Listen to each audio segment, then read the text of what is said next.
অতএব আমি টাকার পেছনে যাব না, আমি আল্লাহর ইবাদতের পেছনে সময় দিব, টাকা আমার পেছনে আসবে। ফালইআমাল আমালান সালিহান ওয়া লা ইউশরিক বিইবাদাতি রাব্বিহি আহাদা। নেক আমলের মধ্যে কিছু আছে বাধ্যতামূলক করতেই হবে, এর মধ্যে একটা হলো নামাজ। কয়বার?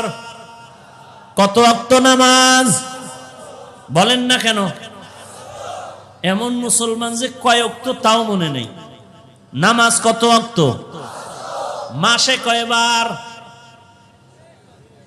একবার। বলেন না কেন? 30 বার। হায় হায়, হিসাব তো টাইট করে দিলেন, এশাও পড়েননি। টাইট হিসাব দিলেন, এশার নামাজ পড়েননি। নিয়ত করছেন বয়ান চলুক, প্রয়োজনে ফজরও। হাসির কথা কি, কত আল্লাহর বান্দা এখানে আছে ভিআইপি মানুষ, ওই টাইমে তারা উঠে না ঘুম থেকে 10টার আগে। ভিআইপি পার্সন আছে না, 10টার আগে ঘুমই ভাঙে না।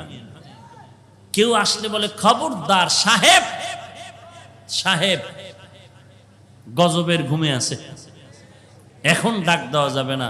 ও বাড়ির অর্ধেক পুড়ে যায়, আগুন লাগে, দরকার নাই, সাহেব ঘুমায়, ডাক দেওয়া যাবে না।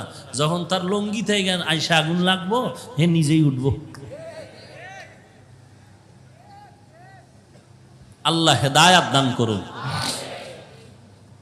অথচ পয়গম্বর বলেন,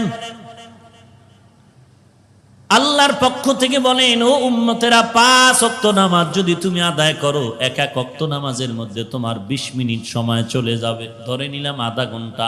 5 ওয়াক্ত নামাজ দৈনন্দিন পড়ো 2.5 ঘন্টা সময় তুমি কাজে লাগায় যদি নামাজ পড়ে আদায় করে নাও, আল্লাহ তাআলা তোমার আমলনামায় 50 ওয়াক্ত নামাজের সওয়াব দিবে। কয় ওয়াক্ত নামাজ?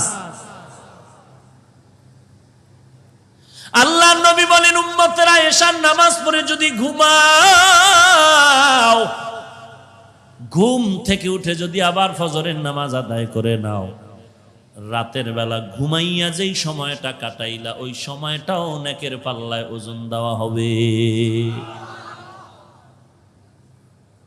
এখানে এত মুসলমান, একটু নিজেকে নিজে প্রশ্ন করেন, আপনি 5 ওয়াক্ত নামাজ কি পরিমাণ আদায় করেন? এরপরে নামাজটা নামাজের মতো পড়েন কিনা, এটা হলো দ্বিতীয় কথা।